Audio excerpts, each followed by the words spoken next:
Bom dia, boa tarde, boa noite. Vim aqui começar essa nova conta no Instagram, onde eu vou falar sobre livros, colocar minhas impressões sobre eles, além de, claro, me colocar totalmente à disposição para emprestar esses livros, os que eu falar aqui, os que eu também não falar, talvez os que eu não tenha lido ainda. Vou fazer alguns posts com os livros que eu tenho aqui à minha disposição, que qualquer um que se interessar aqui pode me buscar aqui, que eu estou totalmente à disposição para emprestá-los. Bom, para começar, eu vou falar sobre um livro que talvez tenha sido o melhor livro que eu já li, esse aqui, do Amos Oz, De Amor e Trevas. Ele é um livro que fala sobre a vida do Amos Oz, né? Ele escrevendo sobre a própria vida, mas uma biografia em forma de literatura, né? Então é riquíssimo. Eu diria que o livro gira em torno do suicídio da mãe dele. A mãe dele se suicidou quando ele tinha 12 anos. Isso não é um spoiler, tá? Inclusive aqui atrás no livro fala isso. E aí meio que ele vai falando da vida não só dele, mas também dos antepassados dele. O seguinte, da mãe dele, porque os pais deles ambos imigraram da Europa para Israel. Isso é outra questão também. O livro ele é quase que uma história de Israel junto com a história do Amos Oz, porque o Amos ele nasceu em 1939 em Jerusalém, ainda no mandato britânico da Palestina, ou seja, ele nasceu junto com o Estado de Israel, digamos assim. Então, além de ser um livro de uma literatura riquíssima, ele também é um livro histórico, de certa forma, sim, porque ele conta sobre a história de Israel, não só de Israel, né? A história como era com o mandato britânico da Palestina, a história dos judeus na Europa também, de forma que, é isso que eu estava falando, ele conta sobre a história dos pais dele, o pai dele na Lituânia, a mãe dele na Ucrânia, conta também sobre os avós dele. Então é uma coisa riquíssima, realmente de uma forma literária muito rica. O jeito dele de escrever é um negócio sensacional, realmente é muito bom de ler. Gostei muito, é um livro grande, tem 600 páginas. Talvez eu não recomendaria fazer como eu fiz, porque foi basicamente o primeiro livro dele que eu li. Na verdade, eu tinha lido um no início do ano, mas não era uma literatura dele. Eu li um livro chamado Os Judeus e as Palavras, em que ele escreve com a filha dele questões sobre o judaísmo, etc. Também é muito bom, mas eu diria para talvez ler um outro livro dele antes, talvez esse faça mais sentido. Eu, depois de ler esse aqui, até vou emendar numa outra dica, eu li esse também dele, Cenas da Vida na Aldeia, que são 6 contos, 6 contos relativamente grandes. O livro é bem pequeno, tem 180 páginas, bem fácil de ler, em que ele conta a vida em uma aldeia de Israel, né? Apesar de serem contos diferentes, eles se relacionam. Os personagens principais de um conto são figurantes em outro conto, então é muito, muito legal de ler também. Estou aqui me dando outra dica, mas é porque, para quem nunca leu, talvez esse aqui seja um ótimo livro para começar, realmente. Ele é muito fácil de ler, gostei muito de ler depois de ler esse, mas também, se você quiser começar lendo esse, como eu fiz, eu gostei, inclusive, porque aqui ele fala sobre a vida dele não só como uma pessoa, mas também como um escritor, né? Então, ele fala sobre... Você consegue perceber influências da vida dele, obviamente, na literatura dele. Então, por exemplo, aqui nesse livro tem uma cena em que a mãe dele sofria muito de insônia, né? Porque ela tinha depressão, e ela passou algumas noites em que ela passava todas as roupas da casa, todas as toalhas, ficava passando a noite inteira essas roupas. E aqui nesse outro livro tem um personagem desse livro que faz a mesma coisa. Então é muito interessante, porque ele até fala disso nesse livro, como ele pegou as coisas do cotidiano, da vida dele, e colocou na literatura dele.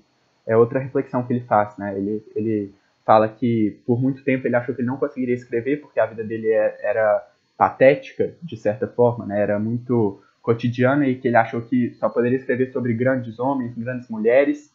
Só que quando ele começou a ler literaturas que falam sobre a vida cotidiana, foi como um estalar na vida dele, em que ele percebeu que ele poderia escrever sobre coisas do cotidiano, coisas do dia a dia.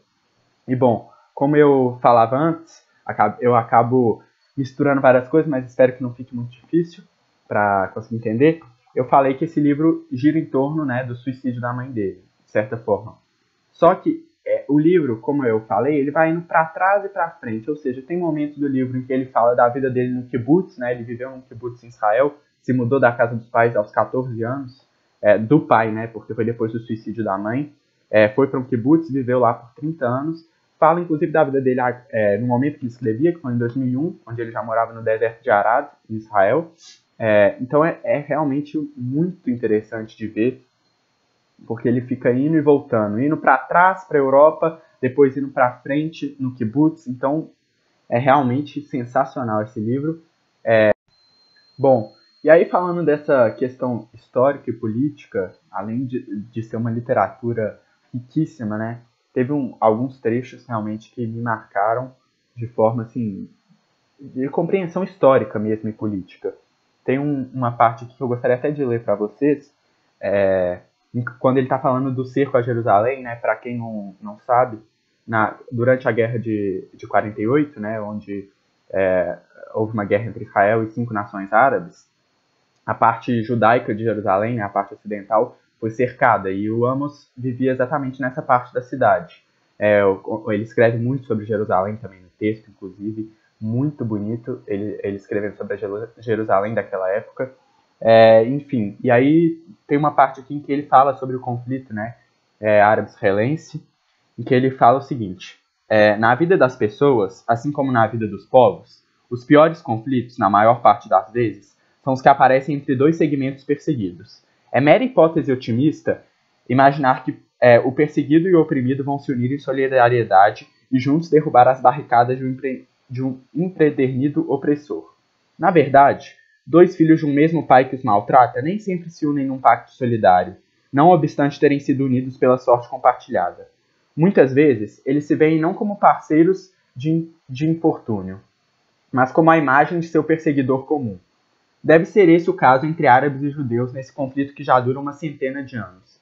A Europa que maltratou os árabes, humilhou-os e os explorou por meio do imperialismo e do colonialismo é a mesma que perseguiu e oprimiu os judeus, e por fim permitiu ou ajudou os alemães a estipá-los do continente e assassiná-los praticamente a todos. Mas os árabes não nos veem como um povo, um punhado de pessoas salvas por um milagre, meio histéricas, mas sim como os novos e únicos agentes da Europa colonialista, sofisticada e exploradora, que espertamente se voltou de novo para o Oriente, dessa vez com disfarce do sionismo, para de novo explorar, oprimir e expulsar. E nós, de nossa parte, os vemos não como vítimas iguaizinhas a nós mesmos, não como irmãos na desgraça, mas como cossacos prontos a tramar mais um pogrom, antissemitas sedentos de sangue, nazistas disfarçados, como se os nossos perseguidores europeus tivessem reaparecido por aqui em Eretz Israel, coberto a cabeça com cáfias, deixado crescer o bigode, mas sem deixar de ser eles mesmos, os nossos velhos inimigos sanguinários, cujo único interesse na vida é degolar os judeus por pura diversão. Bom, então aqui ele fala, né, sobre essa relação quase psicológica em que os dois oprimidos se veem como o reflexo do seu opressor comum, que seria a Europa nesse caso, né, o opressor comum entre os judeus e os árabes. E é realmente muito, muito rico. Em um outro trecho do livro, o Amos, ele já no kibbutz, né, ele descrevendo uma cena dele no kibbutz, com seus 16 anos, e ele estava com um amigo no pomar de maçãs, um amigo já com seus 45 anos. E ele pergunta a esse amigo se ele havia, durante a Guerra de Independência, né, em 48, a Guerra da Independência de Israel, ou se antes disso, na década de 30, ele havia alguma vez se confrontado, ele pergunta nesses termos, com os assassinos árabes. E aí o amigo dele fala o seguinte: assassinos? Mas o que você espera deles? Do ponto de vista deles, somos estrangeiros vindo de outro planeta que aterrissaram e invadiram as suas terras. Devagarinho fomos tomando pedaço por pedaço, enquanto assegurávamos a eles ter vindo para o seu bem, para curá-los dos vermes e do tracoma, libertá-los do marasmo, da ignorância e da opressão feudal, fomos espertamente garfando mais e mais de sua terra. Então o que você acha? Que vão nos agradecer pela benevolência? Que viriam nos receber com fanfarras festivas? que viriam nos oferecer numa cerimônia as chaves de todos os lugares que ainda não tomamos só porque nossos antepassados viveram aqui por um dia? Você ainda se surpreende quando eles empunham as armas contra nós? E agora, depois de impor-lhes uma derrota fragorosa e ter deixado centenas de milhares deles em campos de refugiados, ainda acha que vão fazer festinhas para nós e nos desejar tudo de bom? E aí o Amos descreve que ele ficou atônito porque a família dele, por parte de pai, eram sionistas muito radicais, né? No sentido que eles não se importavam realmente com os árabes, né? Eles queriam fazer realmente uma Israel mais judaica possível, né? E aí ele ficou muito assombrado e perguntou para esse amigo dele o seguinte: se é assim, então por que você anda armado por aí? Por que não vai embora de Israel? Ou pega sua arma e passa para o lado deles? E aí o amigo dele responde: para o lado deles? Mas eles não me querem do lado deles. Em nenhum lugar do mundo me querem. Ninguém neste mundo me quer. Esse é o problema. Em todos os países parece que tem gente demais do meu tipo. É só por isso que eu tô aqui. E é só por isso que eu ando armado. Para que não me mandem embora daqui também. Mas a palavra assassinos eu não vou usar. Nunca para os árabes que perderam suas aldeias. De qualquer modo, em relação a eles, eu não vou usar facilmente essa palavra. Para os nazistas, sim. Para Stalin, sim. E para todo tipo de usurpador de território, sim. Mas não para eles. E aí o Amos continua questionando. Mas pelo que você diz, nós aqui também somos usurpadores de territórios, não? Mas os judeus não viviam aqui há 2000 anos? Não fomos expulsos à força? E aí o amigo dele responde: bem, é muito simples. Muito simples. Se não for aqui, onde será o país do povo judeu? No fundo do mar? Na lua? Ou será que só o povo judeu de tantos e tantos povos no mundo, só nós não merecemos ter um pedacinho de pátria? E aí o Amos pergunta mais uma vez: e o que nós tomamos deles? Escuta, será que você por acaso esqueceu que em 48 eles tentaram nos matar a todos? Em 48 houve uma guerra terrível, e eles colocaram as coisas nos seguintes termos: ou nós ou vocês. E nós vencemos e tomamos deles. Na verdade, não há muito do que nos orgulharmos. Mas se eles tivessem nos derrotado, aí haveria menos ainda do que se orgulhar. Nenhum único judeu teria sido deixado vivo. Nenhum. Na verdade, em todo o território deles não vive hoje um único judeu. Então aí está. Como nós tomamos o que tomamos deles em 48, temos agora o nosso território. E como já temos o nosso território, mais do que isso não vamos tomar deles. Acabou. Essa é a grande diferença entre nós e o seu Begin. O Begin era um líder sionista de direita. Se um belo dia tomarmos mais terra deles, agora que já temos, aí então será um pecado muito grande. E aí o Amos pergunta mais uma vez: e se aparecerem uns fedaíns agora mesmo, bem aqui na nossa frente? Fedaíns eram os terroristas árabes. E aí o amigo dele responde: se aparecerem, então teremos que nos jogar rápido em posição de tiro, afundar na lama e atirar. E faremos o possível para atirar muito melhor e mais rápido do que eles. Só que não vamos atirar porque eles sejam uns assassinos, mas pelo simples motivo de que nós também temos o direito de viver. E pelo simples motivo de que também merecemos ter uma pátria. Não só eles. E agora, por sua causa, eu estou me sentindo um Ben-Gurion. Se me dá licença, vou rapidinho até o estábulo fumar tranquilamente um cigarro. E você fica de sentinela, redobra a atenção, olho vivo, e faça o favor de guardar por nós dois. Bom, acabei lendo mais um trecho. Eu tinha planejado ler só um, mas acabei lendo esse também. Então foi isso, esse primeiro vídeo. Deixo aqui essas duas indicações, me coloco à disposição. Aqui, Amos Oz, Cenas da Vida na Aldeia, é o de contos que eu falei, e esse maior é de Amor e Trevas, sobre a vida dele. Então é isso, espero que tenha feito sentido, não tenha ficado muito longo, muito chato. Obrigado, quem gostar, segue aí.